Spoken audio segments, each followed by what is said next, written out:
Okay तो hello students. अब जो हमारा न्यू टॉपिक आज हम लेने जा रहे हैं वो है लाइट। और लाइट के कुछ इंपॉर्टेंट पॉइंट्स हमारा रिवीजन फॉर्म में चैप्टर चलेगा, तो हम लोग बहुत डीप में नहीं जाएंगे। डीप में आप लोग इस चैप्टर को ऑलरेडी पढ़ चुके हैं, बस हम इसका आपको कोई रिवीजन देने जा रहे हैं। तो जल्दी से टॉपिक को देख लेते हैं। लाइट क्या है हमारा?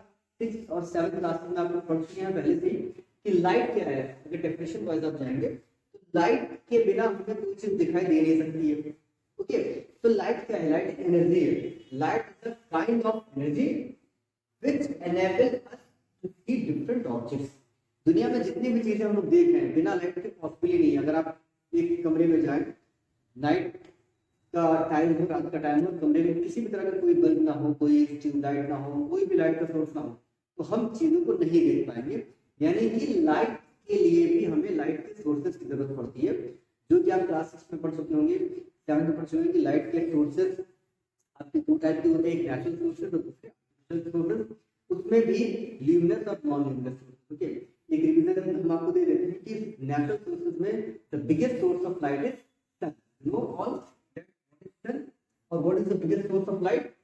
सन। ऑल। ओके, तो सन एक लाइट का सोर्स है और लाइट एनर्जी है जिसकी वजह से हम चीजों को देख पाते हैं।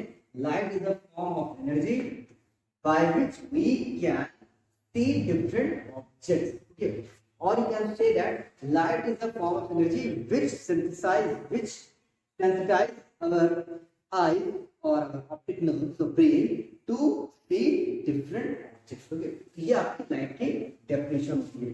नेक्स्ट अब लाइट के बारे में क्या पढ़ेंगे? लाइट की कुछ प्रॉपर्टीज देखेंगे। चलिए एक एक करके लाइट की प्रॉपर्टीज देखते हैं।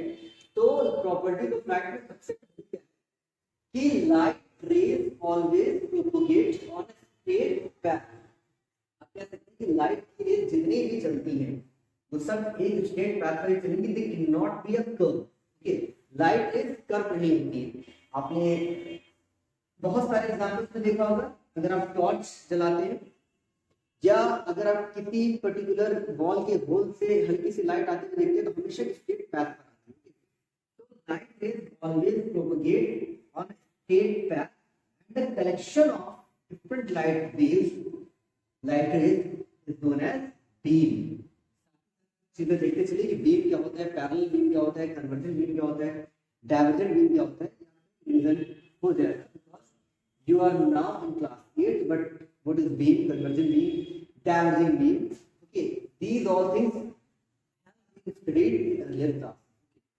Now, what is the first property? The first property of light is that light rays always propagate, means move forward on a straight path। इसको हम कहते हैं रेक्टिलिनियर प्रोपगेशन ऑफ। जब लाइट रेज स्ट्रेट डायरेक्शन में चलती हैं तो इस प्रॉपर्टी को हम कहते हैं रेक्टिलिनियर। देखिए रेक्टी और लीनियर ये दो वर्ड्स हैं आपका। रेक्टी मींस हो गया straight, linear LINE, straight line। Okay, so when light rays move on a straight path, we can say that it is known as rectilinear propagation of light। अब हम इसको कुछ एग्जांपल से समझेंगे। देखिए आपके पास एक कैंडल है और ये पाइप है। ये पाइप कहीं से बेंड नहीं है, स्ट्रेट है बिल्कुल, दोनों साइड ओपनिंग है। अगर आप चाहें तो इस पाइप से इस कैंडल को देख सकते हैं। ये मैंने आई ड्रॉ की हुई है, अगर आप ध्यान से देखेंगे या आप करके भी देख सकते हैं कि आप एक पाइप ले जो कंप्लीटली क्लीन हो, नीट एंड क्लीन हो, उसमें कहीं पर भी अंदर की तरफ कोई ऑब्स्टिकल ना हो, उससे अगर आप कोई ऑब्जेक्ट देखते हैं तो आपको दिखाई देता है। क्यों? क्योंकि इससे जो लाइट रेज आ रही है आई की तरफ वो स्ट्रेट डायरेक्शन में आ सकती है क्योंकि यहाँ पर भी कोई ऑब्स्टिकल नहीं है या ये बेंड नहीं है। लेकिन अगर आप इसी कैंडल को इस पाइप को बेंड करके देखने की कोशिश करेंगे, अगर इसको बेंड कर देंगे तो ये हमें नहीं दिखाई देगा। इसका मतलब क्या होगा कि लाइट रेज जो यहाँ से निकली वो तो यहाँ तक आएंगी, ये ऐसे कर्व नहीं बनाएंगे। ठीक है, so light rays cannot make a curve, they will move on a straight path, so we can say that light rays always propagate on a straight line। next property देखेंगे। next property हमारी ये है कि speed of light क्या है। speed of light is 3.0 into 10 to the power 8 meter per second। इसका मतलब light is one of the fastest mode of energy। आप जानते हैं कि सन से लाइट को आने में कितना टाइम लगता है? Only 8 minutes. ओके, अब आप सोचिए सन हमसे कितना दूर है, लेकिन फिर भी लाइट को यहाँ तक आने में केवल 8 मिनट्स का टाइम लगता है। ओके, इसका मतलब लाइट की स्पीड क्या है, light is the fastest mode of, या आप कह सकते हैं light is one of the fastest energy, speed is 3 into 10⁸ metre per second. इसका मतलब क्या है कि लाइट की स्पीड लगभग कितनी है, 3 लाख किलोमीटर पर सेकेंड। एक सेकेंड में लाइट 3 लाख किलोमीटर कवर कर लेती है। 3 लाख किलोमीटर सोच के देखिए कितना होता है, 3 लाख किलोमीटर, 3 लाख, वो भी kilometre, in 1 second, only in 1 second, in 1 second, 1 second, जैसा ब्लिंक ऑफ आई। ठीक है, मतलब लाइट की स्पीड आप समझ चुके हैं कि लगभग 3.8 into 10⁸ मीटर पर सेकंड। आपके घरों में जैसे स्विच ऑन करते हैं तुरंत लाइट आपके घरों में आ जाती है, तुरंत बल्ब ग्लो करने लगता है।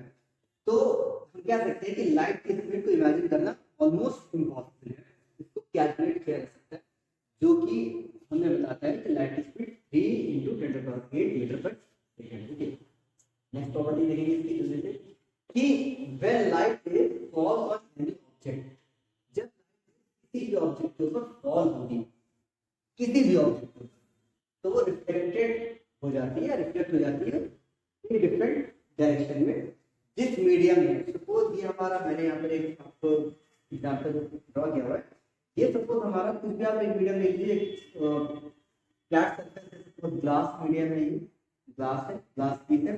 आप कहीं से किसी लाइट सोर्स से लाइट रेज आ रही होंगी और ये लाइट रेज फॉल होगी, तो जब लाइट में फॉल होगी तो किसी न किसी पॉइंट पर फॉल होगी, और उस पॉइंट पर फॉल होते ही ये जैसे बॉल होती है, बॉल को आप जमीन पर फेंके तो वो वापस आती है, बॉल को अगर आप बॉल पर फेंके तो वो वापस आती है। तो ये क्या है, ये बाउंसिंग बैक है। लाइट के केस में भी ऐसा ही होता है कि लाइट जब किसी भी सरफेस के ऊपर गिरती है तो बाउंस बैक करती है। ठीक है, उसी मीडियम में, suppose it is air, it is glass, तो लाइट रेज अगर किसी ओपैक ऑब्जेक्ट पर, जनरली सॉलिड सब्सटेंस पर, ओपैक ऑब्जेक्ट पर अगर फॉल होगी तो इसका मैक्सिमम पार्ट क्या होगा, रिफ्लेक्ट होगा, कुछ पार्ट रिफ्रैक्ट भी होगा। आप आगे reflection of light means the bouncing back of light in the same medium but in different direction is known as reflection। जो लाइट फॉल होती है, गिरती है या सबस्टेंस पर आती है, उसको हम लोग क्या कहते हैं, उसको हम लोग कहते हैं इंसिडेंट रे, इंसिडेंट रे। और जो लाइट रे, लाइट वही है लेकिन इसका डायरेक्शन चेंज हो गया, अब हम इसको कहेंगे reflected ray, reflected ray. Okay, तो ये हो गया लाइट का रिफ्लेक्शन। नेक्स्ट आते हैं, अब रिफ्लेक्शन अगर आप समझ चुके हैं तो लॉज ऑफ रिफ्लेक्शन क्या कहता है। रिफ्लेक्शन के 2 लॉज हैं basically in the process of reflection. अभी मैंने बताया आपको कि रिफ्लेक्शन जब होगा तो एक रे आपकी इंसिडेंट रे है, दूसरी रे आपकी रिफ्लेक्टेड रे है, दूसरी रे आपकी क्या है, रिफ्लेक्टेड रे। तो जब लाइट रेज किसी भी सरफेस के ऊपर फॉल होती है तो क्या होगा, जिस पॉइंट पर वो फॉल होगी उसको हम बोलेंगे पॉइंट ऑफ इंसिडेंस। इस पॉइंट ऑफ इंसिडेंस पर अगर हम परपेंडिकुलर ड्रॉ करेंगे तो उसको हम कहेंगे नॉर्मल। ओके, अब नॉर्मल बनने की वजह से इंसिडेंट रे और नॉर्मल के बीच में एक एंगल बन रहा है, इसी तरह से रिफ्लेक्टेड रे और नॉर्मल के बीच में एक और एंगल बन रहा है। इस तरह से हमारे पास 2 एंगल, ये दोनों एंगल रिफ्लेक्शन की प्रोसेस में सेम होते हैं। ये है हमारा फर्स्ट लॉ। फर्स्ट लॉ क्या कहता है, in the process of reflection the angle of incidence, angle क्या कहते हैं, हम बोलते हैं angle of incidence, angle of incidence, angle of reflection, angle of reflection. तो रिफ्लेक्शन के प्रोसेस में angle of incidence will always be equals to angle of reflection. अच्छा, मैंने 2 चीजें स्किप की है यहाँ पर, एक डिफ्यूज रिफ्लेक्शन, दूसरा आपका रेगुलर रिफ्लेक्शन। अब रिफ्लेक्शन तो मैंने बता दिया, अब डिफ्यूज और रेगुलर रिफ्लेक्शन क्या है, ठीक है। डिफ्यूज और रेगुलर में बहुत ज्यादा डिफरेंस नहीं है, केवल सरफेस का डिफरेंस है। अगर आप दो सरफेस इमेजिन करें, एक सरफेस कंप्लीटली स्मूथ है, कंप्लीटली फ्लैट सरफेस है, तो जो रिफ्लेक्शन होगा वो रेगुलर होगा। ओके, इसमें जो बीम बनेगी वो पैरेलल बीम होगी, यानी कि अगर आपकी ये इंसिडेंट रे है और ये रिफ्लेक्टेड रे है, और ये दूसरी इंसिडेंट रे है और ये दूसरी रिफ्लेक्टेड रे है, तो दो इंसिडेंट रेज के बीच डिफरेंस जो होगा वो इक्वल होगा, पैरेलल बीम बनेगी। जबकि अगर आपका सरफेस कैसा हो जाए, सरफेस आपका थोड़ा सा रफ हो जाए, रफ सरफेस हो जाए, यानी कि बहुत ही ज्यादा रफ सरफेस है, अनइवन सरफेस है, बिल्कुल फ्लैट नहीं है, तो जो रिफ्लेक्शन होगा वो कुछ इस टाइप से होगा। लेकिन इसमें हमें पैरेलल बीम नहीं मिल रहा है, ओके, इसमें हमें पैरेलल बीम नहीं मिल रहा है। तो ये फर्स्ट टाइप का जो है इसको बोलेंगे डिफ्यूज रिफ्लेक्शन या इरेगुलर रिफ्लेक्शन। सेकंड टाइप का इसको हम बोलेंगे रेगुलर रिफ्लेक्शन। तो ये जो लॉ है ये बेसिकली रिफ्लेक्टेड जो रिफ्लेक्शन का लॉ है ये हमें रेगुलर रिफ्लेक्शन भी शो करता है। यहाँ पर देखिए रेगुलर रिफ्लेक्शन शो हो रहा है, कंप्लीटली स्मूथ सरफेस है, इंसिडेंट रे फॉल होती है, ये उसी मीडियम में डिफरेंट डायरेक्शन में बाउंस बैक होती है, पॉइंट ऑफ इंसिडेंस पर नॉर्मल ड्रॉ करते हैं, तो हमें दो एंगल्स मिलते हैं, ये दोनों एंगल्स इक्वल होंगे, ठीक है।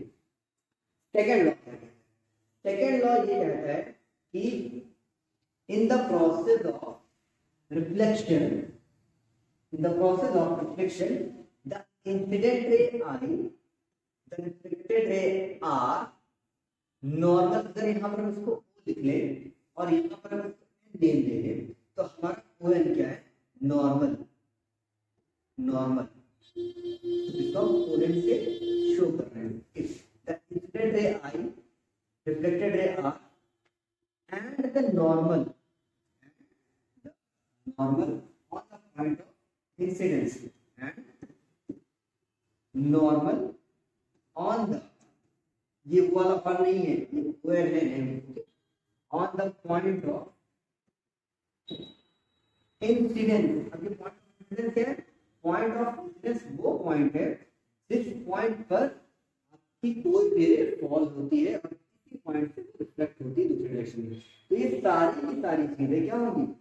Lies in one plane, lies in one plane. ये आपका सेकंड लॉ ऑफ रिफ्लेक्शन है। अब नेक्स्ट थिंग जो आपकी इसमें आएगी वो आ जाती है इमेज फॉर्मेशन, जो कि क्लास 7 का टॉपिक है, लेकिन फिर भी हम यहाँ पर एक रिवीजन आपका दे देंगे कि how many types of lenses are there. Lenses are of two types, convex lens,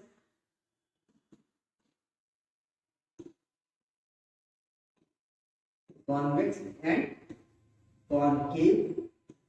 ये दो लेंसेज हैं जिनके बारे में आप जानते हैं, इसको हम कन्वर्जिंग कहते हैं, कन्वर्जिंग लेंस, और इसको डाइवर्जिंग लेंस कहते हैं। क्यों कहते हैं? ये मैं इसलिए पढ़ा रहा हूँ क्योंकि अभी जब मैं इसमें ह्यूमन आई बताऊंगा तो आपको इसमें कॉन्वेक्स लेंस की जरूरत पड़ेगी, और जब हम इसमें डिफरेंट टाइप के इफेक्ट्स बताएंगे या डिफेक्ट्स बताएंगे आई से रिलेटेड, तो इसमें दोनों टाइप के लेंसेज के बारे में जानना बहुत जरूरी है। इसलिए हम आपको इसमें रिवीजन दे रहे हैं। जब कॉन्वेक्स लेंस है इसको हम कन्वर्जिंग लेंस कहते हैं, जबकि कॉनकेव को हम डाइवर्जिंग लेंस कहते हैं। क्योंकि जो कॉन्वेक्स लेंस है वो सभी की सभी लाइट रेज को किसी एक पॉइंट पर फोकस करता है। जब हम आपको नेक्स्ट वीडियो में आई के बारे में एक्सप्लेन करेंगे तो ये पॉइंट पर मेंशन होगा और हम इस बारे में पूछेंगे। जबकि जो आपका कॉनकेव लेंस होता है वो डाइवर्जिंग लेंस होता है। ये क्या करता है? ये सारी की सारी लाइट रेज को किसी दूसरे पॉइंट पर डाइवर्ट कर देता है। ये दूसरे पॉइंट पर डाइवर्ट नहीं करेगा, ये दूर कर देगा। तो दूर होंगे तो डायरेक्टली से किसी पॉइंट पर फोकस ही नहीं करेंगे। जबकि कन्वर्जिंग में क्या होगा? किसी न किसी पॉइंट पर ये फोकस करेंगे। ठीक है, तो आज इस शॉर्ट वीडियो में मैंने आपको केवल लाइट की कुछ प्रॉपर्टीज बताई है, लाइट की डेफिनेशन बताई है एंड रिफ्लेक्शन ऑफ लाइट बताया है और लॉस बताया है। ठीक है, बाकी हम इसकी नेक्स्ट वीडियो में आपसे कैलिडोस्कोप के बारे में डिस्कस करेंगे, पेरिस्कोप के बारे में डिस्कस करेंगे और ह्यूमन आई के बारे में डिस्कस करेंगे। और till then you have to revise all the things thoroughly. Then when we meet again, we will just discuss about the next things of this topic. इसके बाद जब हम इससे मिलेंगे आप रिवीजन करके रखेंगे और पेरिस्कोप के बारे में, टेलीस्कोप के बारे में थोड़ा सा पढ़ करके आएंगे आप लोग भी। ओके, जो ऑफलाइन मोड में बच्चे बैठे हैं, तो it is about to over your class. तो नेक्स्ट क्लास में हम पेरिस्कोप, टेलीस्कोप और आई के इफेक्ट एंड ह्यूमन आई के बारे में स्टडी करेंगे। Okay, thank you.